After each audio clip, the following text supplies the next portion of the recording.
everybody, welcome to a dumpster fire bullet journal setup where I basically draw something out of my little acrylic dumpster fire of all the supplies I have and then attempt to use it in a bullet journal. So as you can see, I picked out the foil quill pen. Now if you're not familiar with it, the foil quill pen is by We Are Memory Keepers.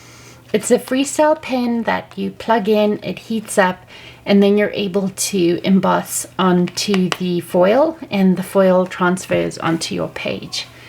It's been a while since I've done a dumpster fire bullet journal, and part of the reason is I was dreading having to use this.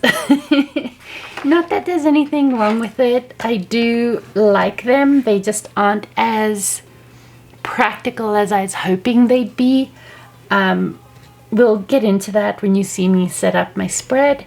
And just as a reminder, what we've done so far, we have looked at stencils, paper bags, glitter, sketch pencils, we have looked at stitching, here we have functional stamping, here we have scrapbook paper, and this was gel plates, and this one was alphabet stamps. So next up we will be looking at using the foil quill pen. I have an idea of what I want to do, but we will see what execution looks like, and that's where the whole actual dumpster fire of the situation comes in. So I showed you the standard tip for the freestyle pen. There's also a fine tip for the freestyle pen. I will be using the bold tip. I threw out the packaging, so it's too late. I have used this once before in a December layout, I believe, in one of my bullet journals. I'll show the picture up here, and it was fun. They also have a calligraphy style, which is the traditional calligraphy with the flat or the line tip, if you will.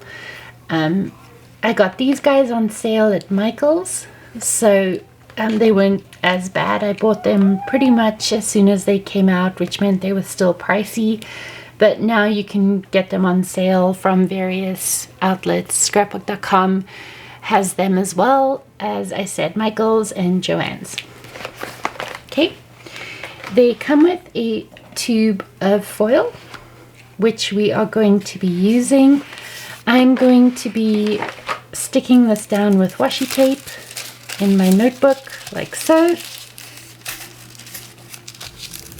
Like so, and we're going to be drawing. This has damage, so I might cut that off so that it doesn't affect the design, and we're gonna see how this goes. So when you're going to do this, the number one thing I recommend is trying to get the foil as flat and as pulled as tight as possible. Not too tight, obviously, but tight enough that the paper isn't going to end up rolling underneath your pen. Also, when you're using your pen, make sure it is very hot and go very slow. I've obviously sped this up, otherwise you'd be with me for a couple hours, but just go slow and very methodical. I ended up going over some of the lines afterwards just to make sure that the foil transferred as well.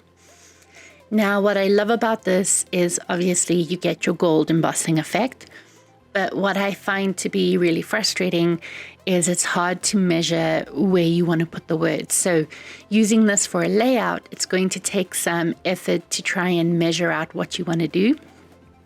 And you want to be careful handling the foil too much, because the gold does start to fleck off, which can be, again, frustrating depending on what you're trying to design.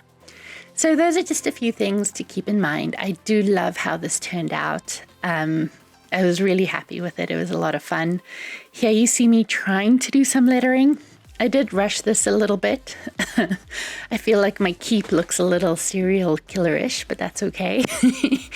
And I drew lines everywhere, and I was trying to line it up with the lines, and it got pretty challenging. So if you have ideas on how to do it in your notebook, please let me know.